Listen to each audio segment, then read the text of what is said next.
Olá, boa noite. Vamos começar aqui um bate-papo hoje nesse projeto OAB com você. E hoje nós vamos conversar um pouco sobre pequenos e médios escritórios. Estamos esperando aqui o nosso convidado, o Dr. Tiago, entrar. Hoje em dia a gente está passando assim, por muitas dificuldades, por muitas novidades e precisamos conversar um pouco sobre o futuro, né, da nossa advocacia, um pouco sobre o futuro da advocacia como um todo. E eu estou só esperando aqui o Dr. Tiago entrar, não sei se ele está entrando com algum outro nome. Tiago, se você estiver aí entrando pelo IBPE, não sei se pelo IBPE ou no seu pessoal, só avisa para a gente aí qual é que você está entrando. E vai ser importante hoje a gente bater um papo sobre como administrar o pequeno escritório, como se preparar para essas novas realidades. Acabei de saber aqui que ele está entrando aqui pelo IBPEA. Vamos lá. Tiago, estou esperando só você pedir aqui para entrar, para eu te dar o ok. Acho que o Tiago está mais perdido do que eu com essas novas tecnologias. Vamos lá, assim que ele pedir aqui para entrar, eu autorizo e a gente começa a bater um papo aqui com vocês sobre pequenos e médios escritórios. É um assunto que vem preocupando muito a Ordem dos Advogados e a gente não pode deixar de atender esses colegas, esses pequenos... Deixa eu ver se eu acho que agora ele pediu. Está chegando.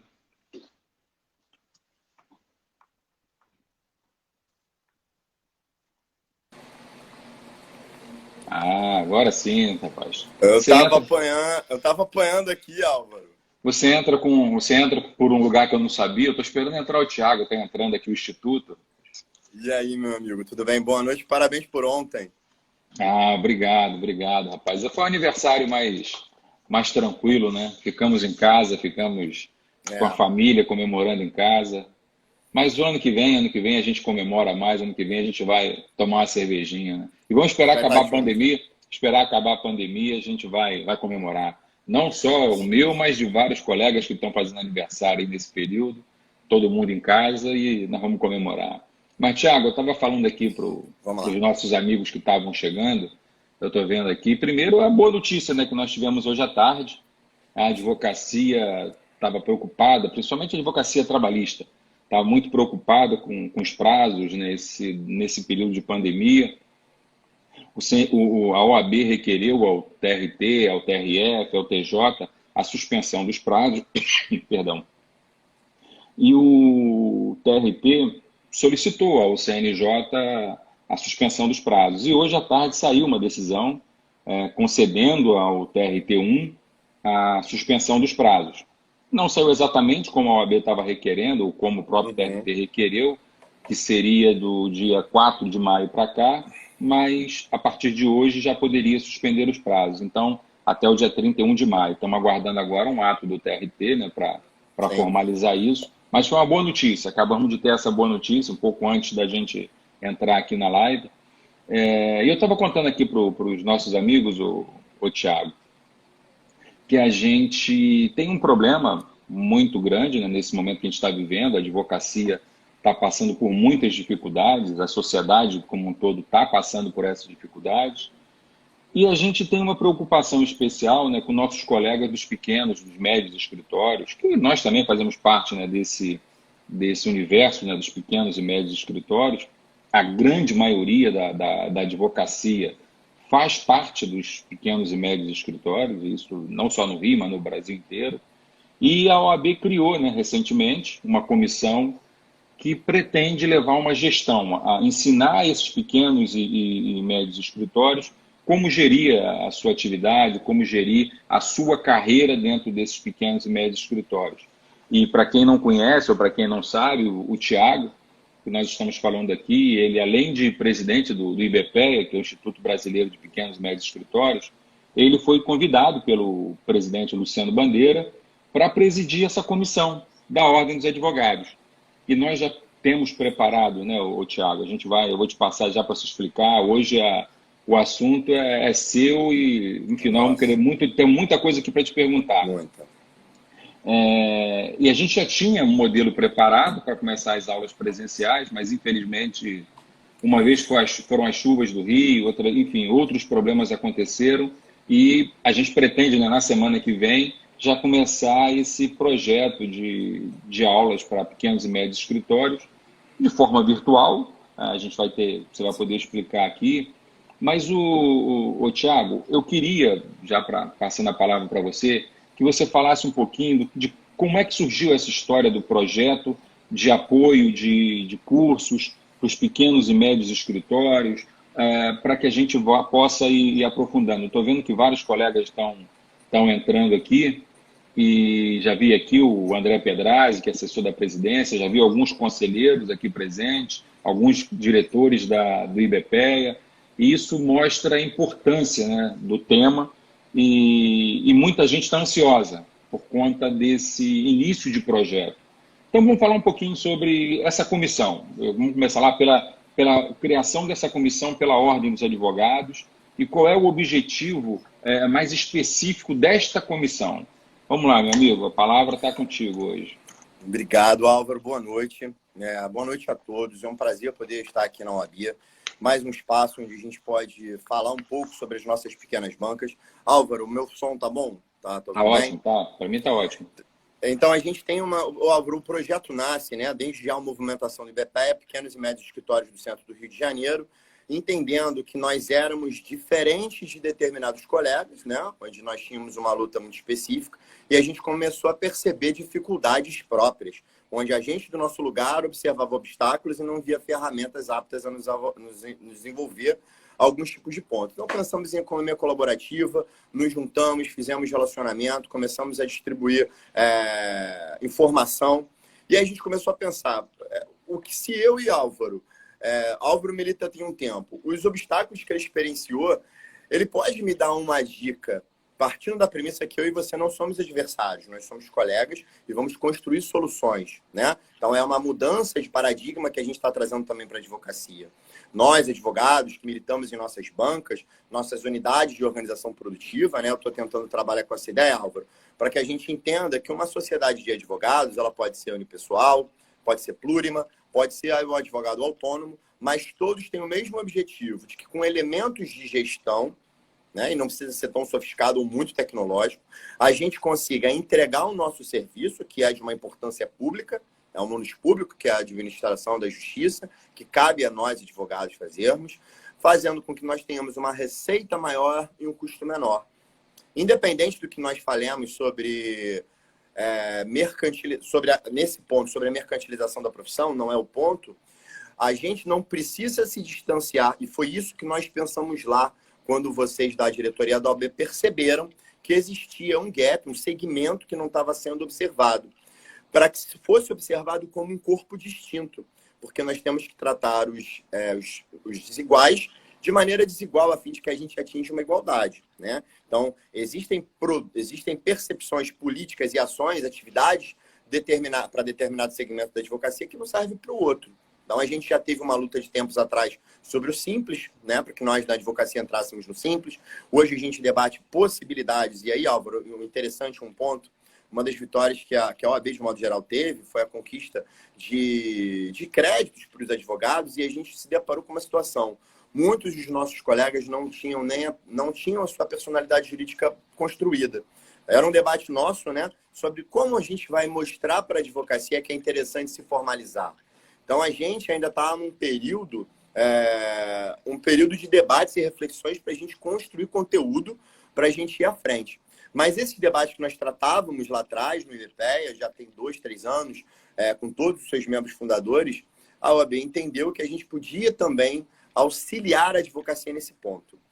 Álvaro, nesse pontapé, uma das questões que a gente observa é a quebra de paradigma já no ensino jurídico, né? A gente atravessa a nossa graduação sem nenhum olhar voltado para que nós aprendamos contabilidade, para que nós aprendamos forma de prospecção, rotinas e procedimentos.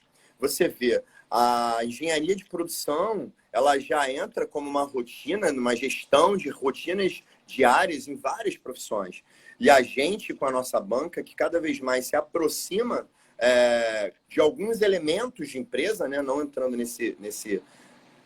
nessa área cinzenta de delicado debate, mas a gente sim tem que desenvolver gestões que nos ajudem a, como o Ítalo gosta muito de dizer, entregar um instrumental básico para que a gente consiga desenvolver o melhor serviço e receber um retorno mais apropriado, né? Então, assim, Álvaro, o pontapé para a gente caminhar na nossa pauta, o pontapé inicial foi a gente perceber, a diretoria da OAB perceber que existia um segmento da advocacia, e aí tem aquele dado que você, que foi palestrante do IBPE no segundo seminário, nos apresentou. 70% a 80%, né, Álvaro, da advocacia do Rio de Janeiro, dos inscritos, salvo o melhor juízo, 200 mil aproximadamente, nós somos 70% a 80% dos escritórios com menos de 10 pessoas vinculadas no seu quadro societário, né? Ou pelo menos com vínculo de emprego. Então, somos escritórios pequenos, somos escritórios de pequenas estruturas que a maior parte da população fluminense, na verdade, se bobear o Brasil inteiro, conduz o jurisdicionado ao Poder Judiciário, onde a gente tem assessoria jurídica. É muito mais comum as pessoas do povo, as pessoas comuns procurarem um escritório de pequeno porte do que uma grande banca, até por conta das suas atuações distintas, né, Álvaro? Mas o pontapé, eu acho que foi esse, né? Você se recorda, foi mais ou menos isso, né? Foi. Eu lembro que naquele segundo seminário do IBPEA, que eu tive o prazer lá de ser um dos palestrantes, a gente estava analisando exatamente isso, né? Qual era o perfil da nossa categoria. Nós temos grandes escritórios, grandes bancas, com muitos advogados, né? Em algumas bancas com centenas de advogados, mas essa não é a realidade da categoria, né? Se a gente pegar, primeiro se a gente definir como critério de pequeno ou médio escritório por número de advogados, tá? Talvez seja até mais de 70%, 80% abaixo de 10 advogados por escritório. Tá? Se a gente fizer um levantamento ou uma avaliação acima de pequeno ou médio escritório pelo faturamento do escritório, talvez esse perfil ainda aumente ainda mais, né? Porque existem bancas com 5, 10, 15 advogados que tem um faturamento pequeno, ou existem bancas com 10 advogados com um faturamento grande. Então, se a gente definir o corte, né, de pequeno e médio escritório pelo número de advogados, eu acho até que seria a forma mais correta da gente tentar dividir isso. Aí, parabenizar e agradecer a presença, né, do nosso presidente, Luciano Bandeira, né, que criou essa comissão de pequenos e médios escritórios. E eu vou te dar já uma informação, já que ele está aqui também ouvindo.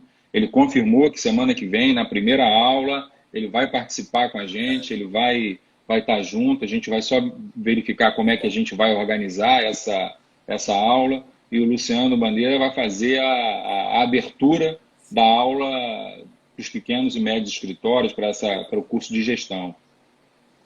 Mas, enfim, se a gente conseguir fizer esse corte e definindo, a gente ainda vai encontrar algumas diferenças entre escritórios. Você disse aqui que às vezes a gente precisa tentar discutir até na elaboração de uma economia colaborativa, né, para essa categoria. Sem entrar em como definir isso e como formalizar isso, eu queria que o seguinte, a gente tentasse definir um pouco o que seria essa política colaborativa, economia colaborativa, que você fala entre os pequenos e médios escritórios, que o IBPEA vem trabalhando, porque na maioria das vezes, quando a gente fala em colaboração, a gente entende que colaboração a palavra diz, né, um ajudando o outro. Mas a gente vê no nosso dia a dia que é natural que os advogados estejam em lados opostos, né, e existe ali uma disputa pelo seu cliente. Você quer fazer o melhor trabalho para o seu cliente, eu fazer para o meu, e muitas vezes isso acaba ampliando para outras situações. E quando a gente fala em colaboração entre advogados, entre escritórios, tem muita gente que diz, isso não é possível, né? Como é que você vê essa história dessa economia colaborativa? Como é que você vê essa situação? Álvaro, você falou um ponto que é importante, e aí a gente retoma aqui na questão da quebra do paradigma da forma como a gente atua na advocacia. É lógico que existe um aspecto estrutural que nos apresentou lá, desde a nossa formação acadêmica, a nos apresentar de uma forma até muito eficaz o direito material e o direito processual. Mas existe, de fato, uma deficiência em que nós nos pensemos como também uma unidade de produção. Quando eu, advogado, saio da minha graduação, né? Agora estou falando da galera que está saindo da sua graduação para pensar eu quero abrir minha banca, como antigamente se fazia, né? Grandes nomes da advocacia abriram suas pequenas bancas e fizeram história na advocacia, mas era uma outra época. Hoje em dia, numa sociedade de consumo de massa, numa sociedade onde a gente tem a velocidade tecnológica imposta, a advocacia ela tem que acompanhar esse movimento. Hoje, no mínimo, acho, antes da gente chegar na economia colaborativa, a gente chega num seguinte lugar, que é a comissão que o presidente Luciano Bandeira, que você, nosso querido secretário-geral Álvaro Quintão, nos forneceu a possibilidade da gente criar um corpo.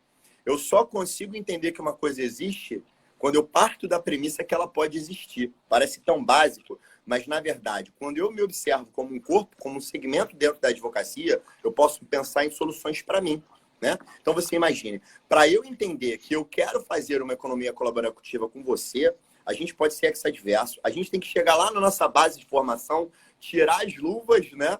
E perceber que a nossa formação dos nossos escritórios de modelos basicamente eram de contencioso, de contenda.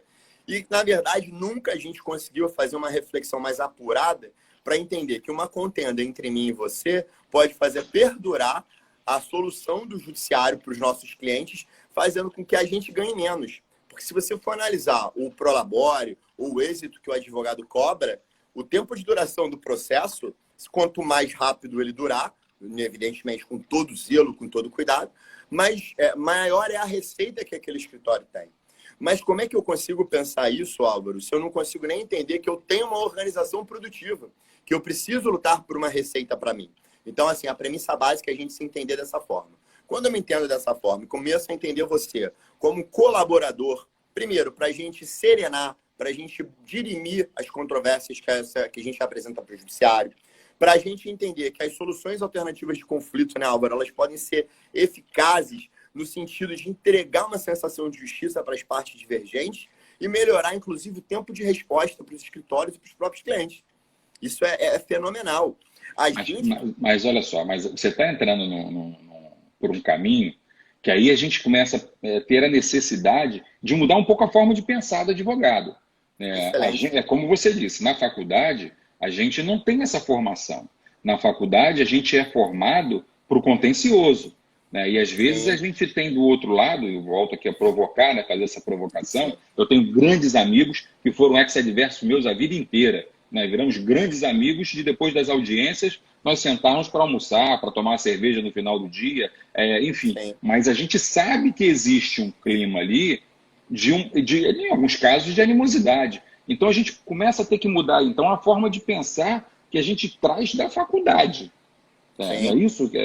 É mais ou menos isso? Você analisa. Mas quando a gente olha em análise econômica do tempo de duração do processo, a gente começa a perceber que não é só por você ser bonzinho que você tem que ser colega do seu amigo, do seu colega de profissão.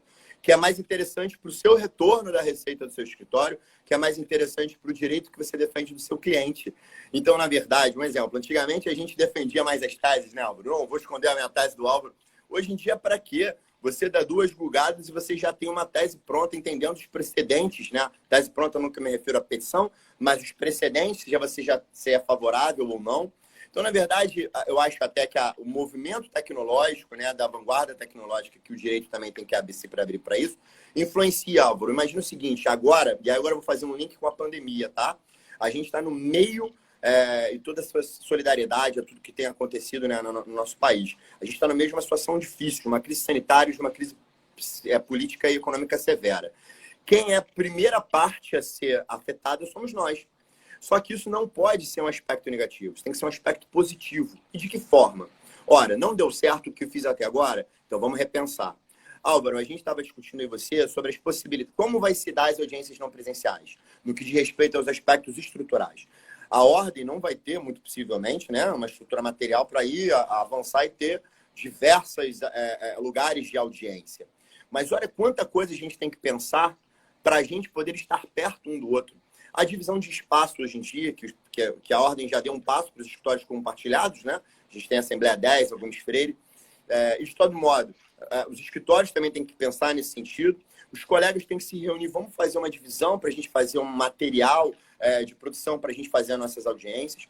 Olhar para os colegas que vão ter uma dificuldade tecnológica por conta do distanciamento do momento de encontro, né, com essa tecnologia. Então, vai ter uma galera que não vai nem saber mexer, né, Álvaro, para poder entrar nas audiências. Então, a gente tem que estar próximo um do outro. Porque, Álvaro, próximo um do outro, a gente consegue resolver os conflitos quando formos ex-adversos de forma mais eficaz e veloz. E perto um do outro, a gente faz relacionamento. A gente se ajuda. Álvaro, pode fazer uma audiência para mim? Thiago, olha só, existe um trabalho aqui, essa tese aqui esse segmento aqui eu não atuo. Você me ajuda nesse processo aqui?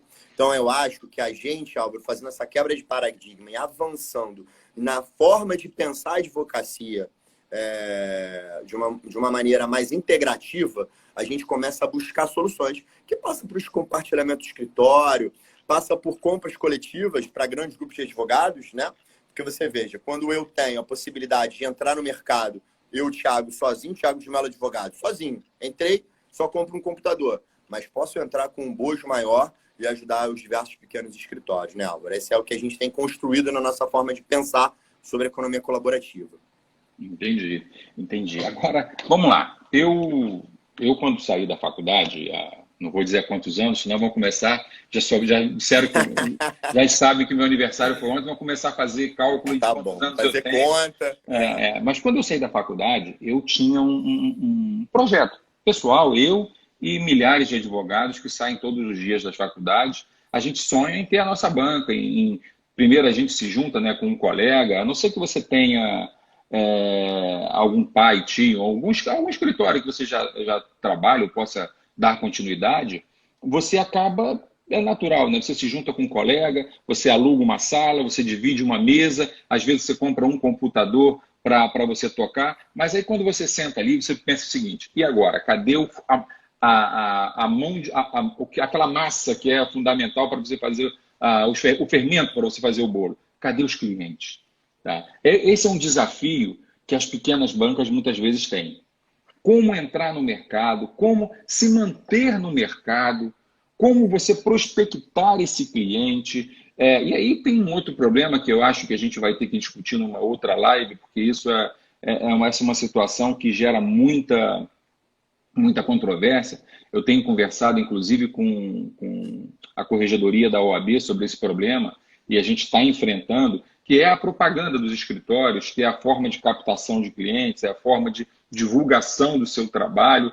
Esse é um problema que o pequeno escritório muitas vezes tem. Porque quando você é um advogado consagrado, famoso, né, você atrai... Eu tenho um determinado advogado, que eu não vou citar o nome aqui, que ele, quando distribui o cartão, não está nem escrito escritório de advocacia, não tem nada, ele só dá o cartão com o nome dele, o meu nome é esse. As pessoas já sabem quem ele é, o que ele faz, a advocacia que ele toca, enfim, mas isso não é a realidade da nossa categoria. Tá? E como é que esse jovem, essa pequena banca, ela consegue uma prospecção de clientes? Como é que ela vai partir para essa propaganda, se é vedada, é uma propaganda ostensiva, né, das suas bancas? Essa é uma curiosidade que eu mesmo tenho, até porque eu também não sou de uma grande banca, e a gente sabe que a gente tem nossas limitações, né, na captação de cliente. Não quero que você adiante as aulas que a gente vai começar semana que vem, não. Tá, mas eu só quero problematizar. Isso é um problema que a gente tem, é um problema que a advocacia tem, né, e isso a gente vai levar para a advocacia. Como é que você vê esse problema? Como é que você tenta trabalhar essa realidade? Álvaro, esse tema é muito instigante e ele é muito voltado para a atualidade, né? A gente hoje vive, antes da gente falar do ambiente virtual de marketing digital, que é muito falado, eu acho que a gente tem que voltar um pouco antes. Se a gente for pensar um escritório de advocacia com elementos de gestão, conta financeiro, insumos dentro deles, tecnologia, rotina e procedimento, RH e sua própria carreira, e a prospecção e o ambiente comercial, que aí a gente estava falando da gente se apresentar, nós que somos os pequenos, primeiro de tudo a gente visualizar que o escritório tem essas áreas. né? E aí pode ser mais sofisticado, menos sofisticado, mas o básico que tocam, eu vi os colegas aqui botando no chat, a gente às vezes não sabe qual é a nossa alíquota do Simples, que a gente pode ser do Simples quando a gente é formalizado, quais são as nossas alíquotas. Então, na verdade, tá tudo encadeado, né? Uma coisa não se faz sem a outra. O que é importante a gente fazer uma reflexão, quando a gente vai falar de marketing jurídico e marketing digital, principalmente o marketing digital, olha que coisa interessante. O marketing digital, ele não ele é um dos elementos de formas de prospecção, né? Nós temos o Estatuto, o Provimento 94 de 2000 e a Resolução 2 de 2015, que prevêem as hipóteses em que a gente pode ou não pode fazer alguma coisa. Então, quando a gente minimamente vai tomar determinada conduta, a gente tem que ler os nossos dispositivos legais que regulamentam. Muitos de nós, Álvaro, quando a gente fala assim, caramba, a gente não pode mercantilizar a profissão, o que eu posso fazer? Mas a gente ainda nem foi dar uma olhada nos próprios dispositivos, e é isso que a gente vai conduzir nas nossas aulas, né? É um convite à reflexão. A gente nunca vai entregar de mão bandeja uma única fórmula, porque essa não existe. Mas fazendo essas reflexões, quando a gente vai falar de marketing digital, Álvaro, se você for perceber, será que a sua construção na sua advocacia, a segmentação do seu nome, não estava mais ligado ao seu relacionamento do que ao seu próprio marketing digital? O meu escritório, eu comecei marketing digital em gerando conteúdo, o que é possível, 2011, na página do Facebook chamada Fanpage, antigamente era isso. O que eu posso analisar? Meu escritório tem fundação em 2006. O que eu posso analisar desde lá para cá é que eu tive mais clientes a partir de relacionamento do boca a boca do que o marketing digital. Eu estou enterrando o marketing digital? Evidentemente que não. Mas a minha ideia é que a gente tenha reflexões sobre alguns temas. Como um exemplo, marketing digital é importante para sedimentar o seu nome no mercado, para as pessoas te escutarem. Só que você agora, no ambiente de isolamento social, Álvaro, olha que convite para a gente refletir. Vai ter que fazer relacionamento também. E como a gente vai fazer relacionamento? Porque, perceba, relacionamento é diferente de marketing digital ou marketing jurídico, né? Mas muitas das vezes, e agora o desafio vai se dar para que a gente reflita. A gente vai ficar no isolamento até junho, até julho, até setembro.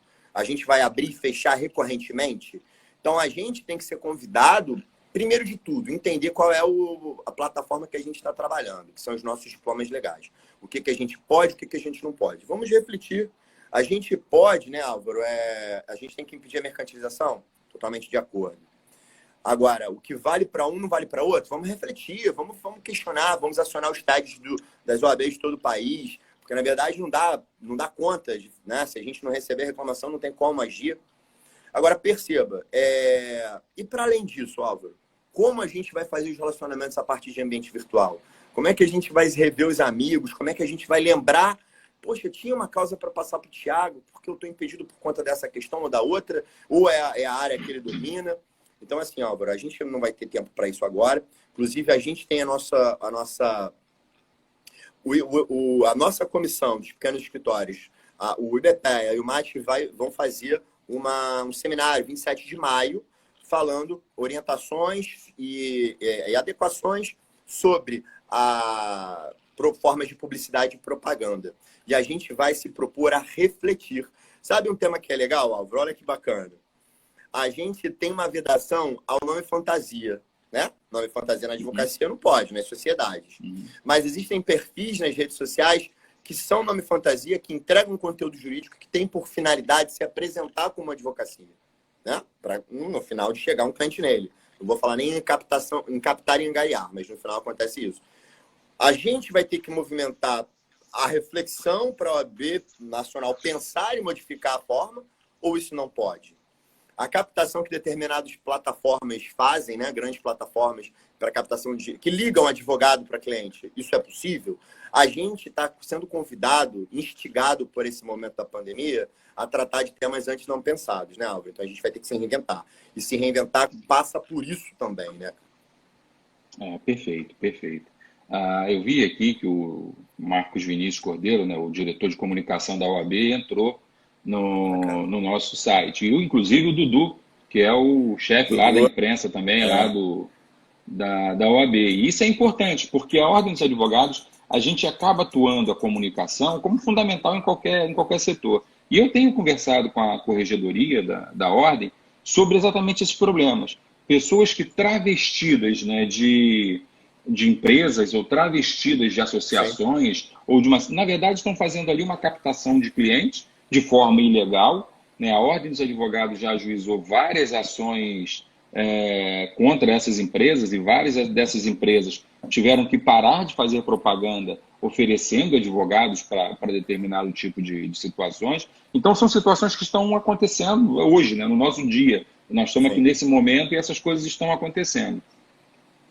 Antes de entrar, eu vi que algumas pessoas, o Thiago, estão postando aqui sobre a decisão do CNJ hoje, né, que autorizou o TRT a suspender os prazos no Rio de Janeiro, né, o TRT-1.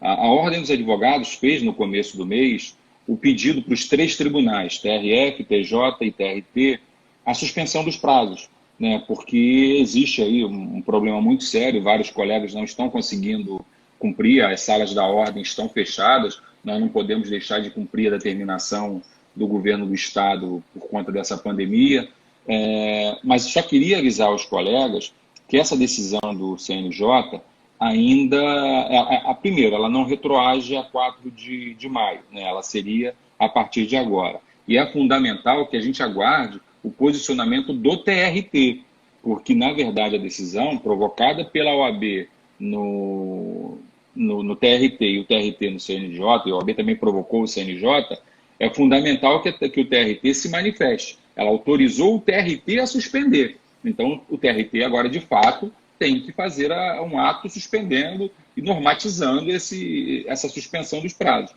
Então, vamos ficar aí atentos, vamos tomar cuidado para a gente não ter problema. Estou vendo aqui que alguns presidentes de subseções já estão aqui. O nosso amigo Hilário, de Nova Iguaçu, conselheiros da Ordem, Ítalo, enfim, a Silvia, a Suzani Ferrari, que também está aqui com a gente. Agora, Thiago, vamos lá. Vamos continuar problematizando. Eu já faço aqui um convite para que todos assistam a aula inaugural, que vai ser semana que vem. A gente só está definindo alguns critérios. O Eduardo Biondi, que é presidente da Comissão de Direito do Consumidor, também está aqui com a gente. Vamos tentar criar alguns problemas para a gente avançar nisso. Eu, pequeno escritório, consigo um cliente. Esse cliente me paga por partido. E eu fico preso a esse cliente, mal consigo sair para prospectar outros tipos de cliente. Na verdade, muitas vezes eu acabo sendo até mascarado. Eu sou empregado daquele cliente, né? Não sou nem um advogado autônomo. Como é que a gente consegue, por exemplo, separar um advogado cliente realmente, um cliente nosso, como um empregador? Por que eu estou te perguntando isso? A gente tem um problema muito grande, né? Algumas pessoas chamam de audiencistas, outros chamam de correspondentes. Independente do nome que a gente dá, a gente vê que essas pessoas, muitas vezes, são pequenos escritórios, porque, como você disse no início, o pequeno escritório ele pode ser uma sociedade, 2, 3, 4 pessoas, ou um advogado que montou uma pessoa jurídica e que precisa gerir a sua vida, né, de forma profissional, a sua vida profissional de forma profissional, para que possa ter o seu lucro ao final do mês, enfim. Como é que a gente separa essa realidade de um advogado autônomo, mas que seria considerado, para efeitos dessa escola, o pequeno escritório, para um correspondente, um audiencista, que vive vinculado diretamente a um cliente, né, porque às vezes um grande escritório te contrata todos os dias? Como é que a gente faz essa separação? Como é que a gente traz esse advogado que, nesse momento, está passando por muitas dificuldades também, principalmente agora com a autorização para as audiências virtuais nos juizados, né? A gente sabe que o CODES baixou lá uma portaria, criando alguns parâmetros, criando algumas regras, mas a gente sabe que isso mais cedo ou mais tarde isso pode acontecer. E como é que a gente como é que a gente consegue trazer esse público, que uns chamam de audiencistas, que outros chamam de correspondentes, para essa política, né, para essa economia colaborativa que você falou ainda há pouco? Álvaro, para a gente chegar nesse lugar, a gente pode fazer uma provocação e partir de outras premissas. Eu também, quando abri meu escritório, eu tinha como um dos motes da minha operação ser audiencista. Meu foco era aumentar o meu acervo de processos, né, para rodar, para ganhar no êxito, ao mesmo tempo pensar em receitas imediatas, o que automaticamente me jogou para eu pensar em ter diversos clientes de empresa, pequena empresa, porque eu era um pequeno escritório, que eu conseguiria dar conta do trabalho. Então, eu pensei e fiz essa reflexão. Preciso de dinheiro imediato. Se eu apresentar consultoria e controle de processos para as pequenas empresas, ganho essa grana agora. E também sou audiencista, porque é uma forma de eu ganhar minha receita imediatamente. Ali, o que eu comecei a perceber? Que eu não poderia jogar toda a minha operação, todo o meu negócio, numa única forma de retorno. Então, vamos só fazer uma distinção onde existem, de fato, colegas que têm um vínculo de emprego mascarado com determinados empregadores e que, na verdade, chegam a um determinado momento que não conseguem mais dissolver ou lutar pelo término do vínculo, porque existem muitos riscos. Mas, da mesma forma, quando nós, e aí eu quero trazer de novo aquela expressão, englobando o advogado autônomo, a sociedade unipessoal, a sociedade plurima, quando nós, de uma organização produtiva, pensando assim, né, eu sozinho sou uma organização produtiva, entrego meu serviço, aufiro receita e controlo meus custos, pensando nessa questão triangular. Se eu entender que eu só tenho uma fonte de renda, de receita, eu estou preocupado. Então, agora eu não estou nem tratando do pessoal que tem, de fato, vínculo mascarado, mas de quem opera com um único mote de negócios. Porque se você não conseguir, aí vem aquela formação estrutural da gente fazer a quebra de paradigma do advogado pensar. Se eu não conseguir induzir o advogado a refletir sobre o seu mercado, foi a mesma coisa, Álvaro, que se deu para... Historicamente é sempre assim. A gente teve os escritórios de correspondência, que às vezes tinham 70%, 80%, até 90% dos seus negócios sendo correspondente, né? Ia lá, tirava xerox e tal. E aí veio o processo digital, o processo virtual. Esses escritórios cambalearam. Agora a gente está tendo uma nova fase. Não estou nem aqui entrando no mérito se é bom, se não é bom, se vai ser inevitável a chegada da tecnologia, mas o convite que a gente sempre faz é a reflexão do mercado. Isso o advogado tem que fazer. Olha, se eu só sou audiencista, um colega meu, o pai dele, fazia prensa de LP, Álvaro. Prensa de LP. Década de 90, chegaram em CDs. Se a gente... você sabia, salvo o melhor juízo, xerox é 20 centavos há muitos anos, né? É 20 centavos. É uma cadeia de produção que está ligada ao mercado de máquinas reprográficas, seja na venda, seja no aluguel. A gente, na advocacia, tem que estar sempre antevendo ou novos mercados ou antevendo situações complicadas. Não sei se foi você, se foi o Cláudio, que a gente uma vez conversava sobre os colegas que representavam as reclamadas, na época, no segmento trabalhista, falaram assim, que bacana a reforma de 2017. Só que eles esqueceram que a diminuição, né, das demandas, não estou falando agora da questão social, da usurpação dos direitos sociais, mas a diminuição da demanda impactou os escritórios deles, porque os clientes já não queriam mais eles. Porque muitos dos nossos empresários não têm o hábito de buscar um advogado como consultoria, né? Então, só vai buscar se o advogado tiver um acervo de processo. Então, a gente, advogado, tem que estar sempre fazendo a reflexão. Porque a fórmula que a gente der para a galera auxiliar a gente no momento do problema da ausência, da compressão do mercado de audiencistas, lá na frente a gente vai ter um novo problema. Que pode ser dado pelo avanço tecnológico, como está acontecendo agora, que pode ser dado por um novo segmento, pela extinção de um direito, que você pode até fazer sumir uma justiça inteira, que é o grande debate da classe trabalhista. Né? Então, os advogados que estão na área trabalhista perceberam a luta pela usurpação dos direitos sociais, mas também entendendo que ele era o mote do seu negócio. E agora, o que vem pela frente? Está antenado com os novos direitos. A LGPD teve a prorrogação já feita, né, Álvaro? Salvo engano. Mas estava para 16 de agosto. Ficaram 2 anos de vigência para a gente se ambientar. O direito digital é um novo caminho. A gente quebrar o paradigma para reflexões de mercado, o advogado tem que entender o nosso mercado. Uma vez eu conversava com o Pedraz, ele me falou isso. A gente observar no sul do país, do estado, que de repente a gente pode ajudar o advogado a ser um outro personagem. Ser um personagem que vai ser um estimulador, um personagem que vai estimular novos negócios, um personagem que vai ser um parceiro do empresário, um parceiro para a sociedade de um modo geral. Essas reflexões, elas não, o resultado das reflexões, eu posso dar um agora. Né? Pessoal, migra daqui para lá. Mas o que é importante, que é a autonomia da nossa classe, é a gente sempre estar instigando e convidando todos a pensarem de forma crítica, né, Álvaro? Eu acho que isso pode ser um lugar que a gente comece a desenvolver uma reflexão sobre o nosso tema. O que você acha? Eu acho que é por aí mesmo. Mas agora, você mencionou uma coisa agora nessa sua última fala, onde você falou o seguinte: o sul do estado pode ser um fomentador, pode ser isso. Essa é outra coisa que me preocupa e que me estimula também ao mesmo tempo, participar desse projeto, pesquisar e discutir. Nós temos uma realidade, não só no Rio de Janeiro, mas no Brasil, realidades distintas, às vezes de uma cidade para outra. Se você está na capital, você está no Rio de Janeiro, está no centro do Rio de Janeiro, você tem um público, tem um perfil de clientes, você tem um público, um tipo de advocacia, você se relaciona muitas vezes com juízes que estão ali almoçando nos restaurantes do centro, você acaba tendo um tipo de cliente que é completamente diferente do cara que está no sul do estado, do cara que está lá no norte do estado, que eu acredito até que a maioria das bancas lá ultrapassa esses 70%, 80%, porque são bancas realmente pequenas.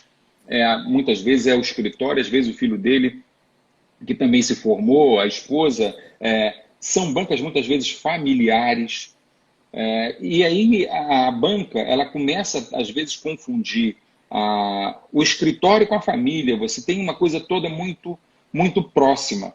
E como é que essa escola que a gente está pretendendo aí semana que vem botar na rua, né, começar, como é que a escola pretende trabalhar essas realidades tão distintas de um estado do Rio de Janeiro, que você vai do norte a sul, com perfis completamente diferentes. Tem cidades que você tem todos os tribunais, tem cidades que você só tem um tribunal, ou você tem que viajar, às vezes, quilômetros para poder ter acesso a um outro judiciário. Como é que essa escola pretende ver, como é que vocês pretendem tratar essa diversidade que a gente tem de norte a sul do estado? O Ítalo está até lembrando a gente que a gente começou o nosso papo e a gente esqueceu de dizer que a nossa comissão está coordenando a escola de gestão. Então, a gente criou em 28 de janeiro a nossa escola de gestão, onde lá os cursos vão se dar. Boa lembrança, Ítalo.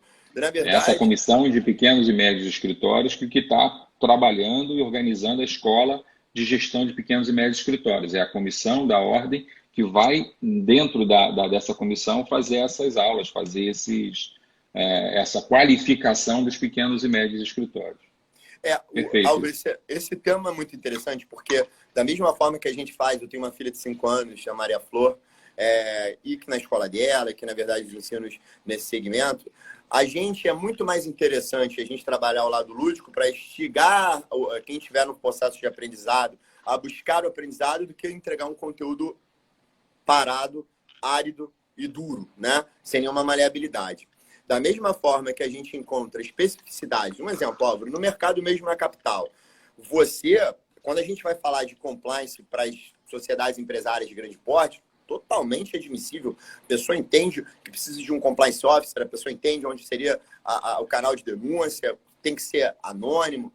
Você transpor na capital essa realidade para a realidade das sociedades de pequeno porte, pequenas e médias empresas, os empresários não entendem.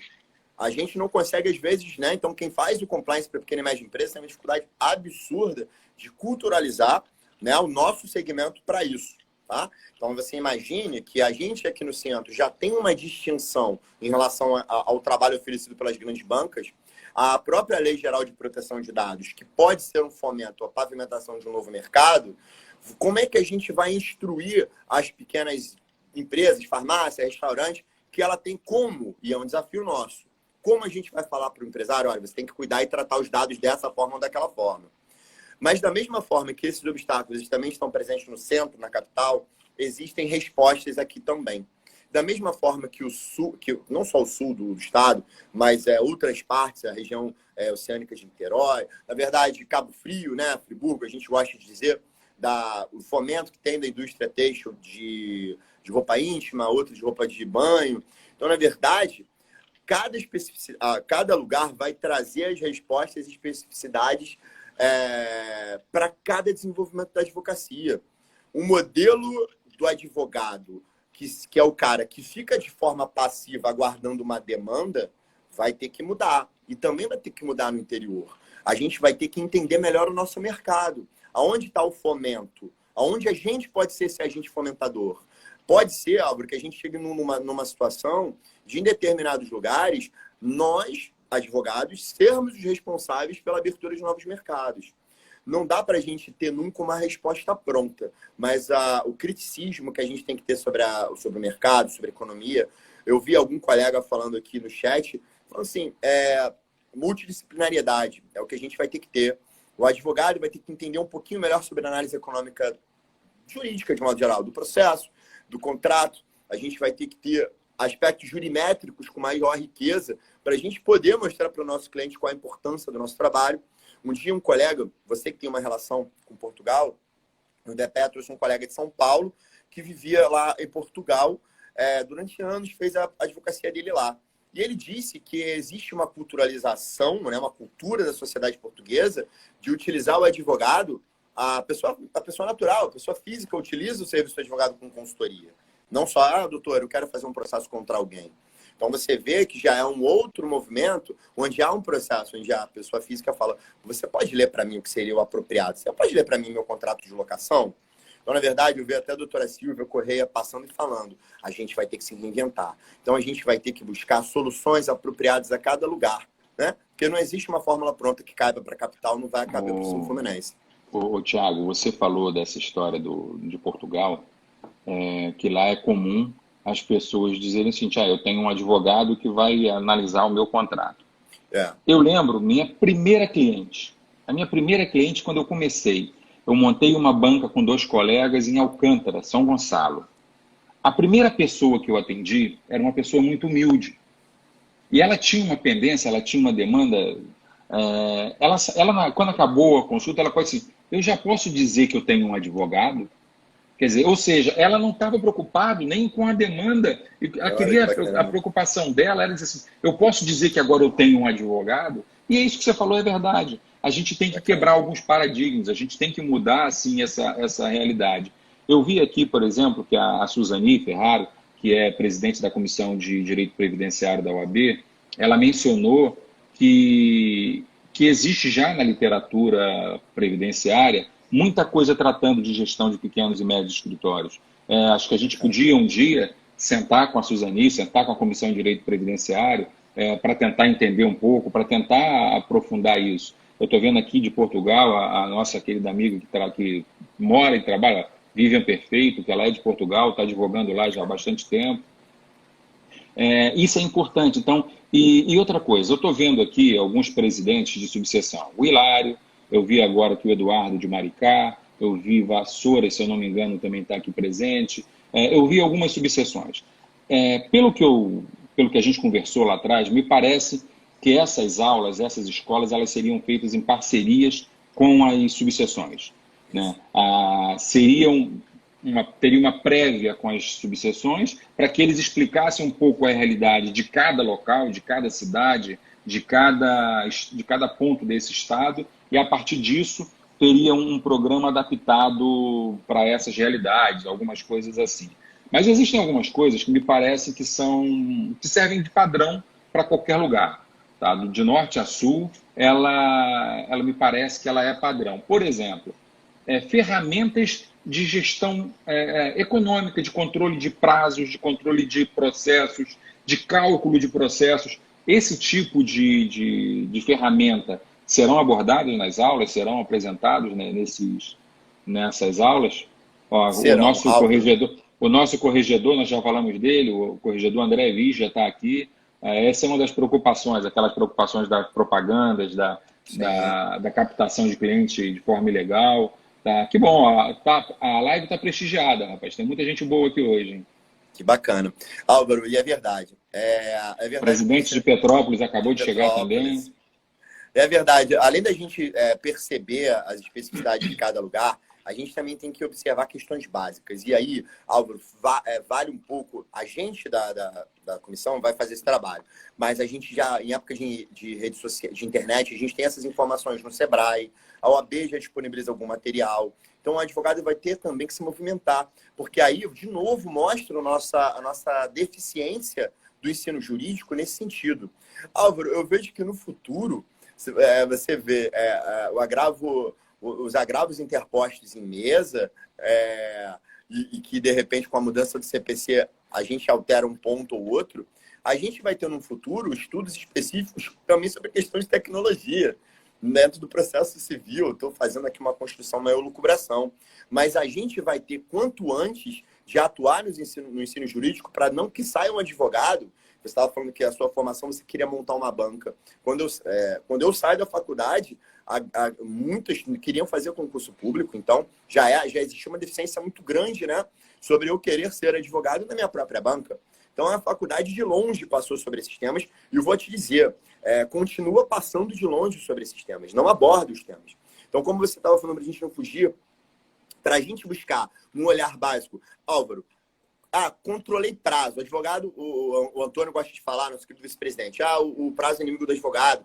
Meu grande mestre foi o Rosildo, do processo civil na Cândido Centro. A gente ama o processo civil, mas a gente não entra dentro dos aspectos, e eu fui saber lá fora, que existem escritórios de grande porte, quando estagiei, que controla o prazo sempre com um dia menor do que o prazo fatal, que aí chama de D-1 ou D-2, que isso é uma forma de você minorar na sua cadeia, na sua esteira de produção, de você minorar um possível erro, né? Então, a gente sai da faculdade sem nunca ter ouvido falar em D-1. A gente conversa com porque você, no seu controle, no sistema de gerenciamento de processo ou na sua planilha de Excel, você trabalha com prazo um dia antes do fatal, até essa explicação, mas as expressões as pessoas não utilizam. Então, na verdade, existe um instrumental básico, sim, sobre uma rotina diária, né, de produção do processo, e a gente tem pontos que eu acho interessantíssimo que a gente vai abordar. Imagina a questão quando você tem a sua atuação com o processo, falando sobre isso, você vai falar com o seu cliente, né, depois do trâmite orgânico do processo, né? Você vai falar com o seu cliente. Olha, saiu a sentença, decisões importantes, você liga para ele. Mas existe um gap, se o judiciário não se movimentar e não publicar para você, e se o seu cliente não te ligar, aonde que fica essa informação para o cliente? Então, muitas das vezes, o cliente vem, né, de outros colegas, o seu colega errou. Eu falei, calma, deixa eu ver se ele errou. E o colega não errou, fez um prazo perfeito, observou toda a temporalidade, mas ele não estava falando com o cliente, né? Você precisa de mais processo para você fazer algum dinheiro, e aí o cara tem muito processo e não consegue falar com o cliente. Como elucidar um problema desse, Álvaro? Porque o cliente acha que o advogado abandonou meu processo. Não, o advogado não abandonou o seu processo. Ele só não teve nada relevante. Mas além de dizer, o advogado abandonou o meu processo, muitas vezes ele diz que o advogado já está perdendo prazo, que o advogado não dá informação, e o processo está seguindo normalmente, né? Tiago, a gente está chegando para o final. Tá? A gente está chegando aqui para o final, esse negócio desse Instagram, eu ia dar um pouquinho mais de tempo, né? Mas eu queria aqui cumprimentar também, entraram aqui, o Cláudio Viana, presidente da OAB de Niterói, o Ralf, tesoureiro também da OAB de Niterói, enfim, a gente tem aqui mais 5 minutos para acabar, faltam 5 minutos para acabar nosso bate-papo. Eu queria muito agradecer esse trabalho, não só do IBPE, mas agora a comissão de gestão da Ordem. Eu estou vendo aqui vários membros dessa comissão, o André, a Marisol, a Jéssica, enfim, tem muita gente boa aqui contribuindo e dando uma série de sugestões. É uma pena mesmo que esteja acabando. O Luiz Pedro, lá de Recife, está aqui com a gente. Meu amigo, eu vou passar para você. Nós temos aqui 4, 5 minutos no máximo de live para você fazer as suas considerações, os seus convites, como é que essas aulas vão ser organizadas, a partir de que contatos. Enfim, temos 4 minutos, 5 minutos para a gente fechar a nossa live e semana que vem nós teremos primeira aula que será aberta pelo presidente da Ordem, Dr. Luciano Bandeira. Enfim, você tem aí seus 4 minutos para encerrar a live, meu amigo. Agradecer, Álvaro, agradecer a você, toda a sensibilidade que você está tendo, sempre teve com o IBPE, que você teve com a criação, você e o Luciano, com a criação da nossa comissão.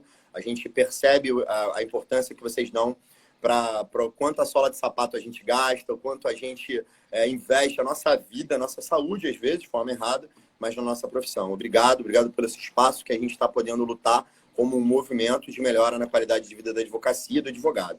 Mas, para além disso, Álvaro, eu não sei só se ficou a data marcada, que eu vou dizer para o pessoal conhecer o IBPEA, que é no perfil instituto.ibpea, para o pessoal conhecer os trabalhos que hoje, Álvaro, a gente também criou nosso perfil da comissão, né? A gente criou o perfil da comissão, onde a gente vai tentar se comunicar, porque, na verdade, um dos projetos que a Escola de Gestão era presencialmente, tá? Com os colegas, né? A gente não vai conseguir nesse momento, então a gente está tentando se reinventar. Então, a gente vai publicar algum material ali, a gente está aberto para troca de sugestões, para troca de apresentação de obstáculos, né? Que alguns deles são muito próprios. E aí a gente já tem 27 de maio, Álvaro, o nosso seminário, que vai ser comissão de qualificação de gestão dos pequenos e médios escritórios, com o pessoal do IBPEA e o MAT. O Álvaro já está confirmado, a gente vai convidar o presidente também, Luciano Bandeira. A gente está convidando também para as nossas aulas, eu não sei se a gente já tem data, Álvaro, para a semana que vem. A gente vai começar com... Em princípio, deve ser na segunda-feira, dia 18. Mas eu só estou aguardando, nós só estamos aguardando a agenda do Luciano para confirmar. Se tiver confirmado, vai ser dia 18, segunda-feira. Mas nós vamos divulgar, vai ter divulgação para todo mundo e tal. Mas, em princípio, seria dia 18, mas falta confirmar ainda. A gente vai começar a conversar com as subseções, já de forma não presencial. A gente queria estar perto de todo mundo. A gente já vai divulgar, já vai verificar e verificar as possibilidades das aulas começarem através do Zoom, de outras plataformas, da gente criar módulos, uma coisa mais instantânea. O isolamento e o contato com o ambiente virtual está fazendo a gente mudar nossa forma de trabalho, né, Álvaro? Queria agradecer de novo, pedir para que as pessoas acompanhem nosso trabalho e engajem na nossa luta, né? Obrigado, Álvaro. Obrigado, pessoal. E chegou aqui e acabou de entrar aqui a doutora Claudete, presidente da OAB de Bangu, que vai fazer parte com a gente na primeira aula. Então, a partir da subseção de Bangu, nós faremos a primeira aula e depois continuaremos aí para todas as subseções, para todas as cidades, enfim, para a capital. Vai ser um grande prazer e um grande projeto. Tem um colega aqui perguntando qual é o seguro que a gente utiliza. Vamos tratar tudo isso lá nas nossas aulas, indicando não necessariamente um ou outro, mas, enfim, a gente vai tratar de muito tema importante para a nossa manutenção da advocacia, Álvaro. Obrigado aí pelo bate-papo, foi excelente. Obrigado a todo mundo aí pela participação e vamos aguardar que vai sair o calendário para todo o estado das aulas para os pequenos e médios escritórios. E a Suzani pode ficar tranquila que nós a procuraremos para conversar sobre previdência. Gente, abração, fiquem em casa, se cuidem, porque nesse momento o importante é focar na vida, focar na saúde e vamos continuar aí com nossas lives toda semana aí, gente. Obrigado, um abração para vocês. Tchau, tchau. Um abraço, Paulo.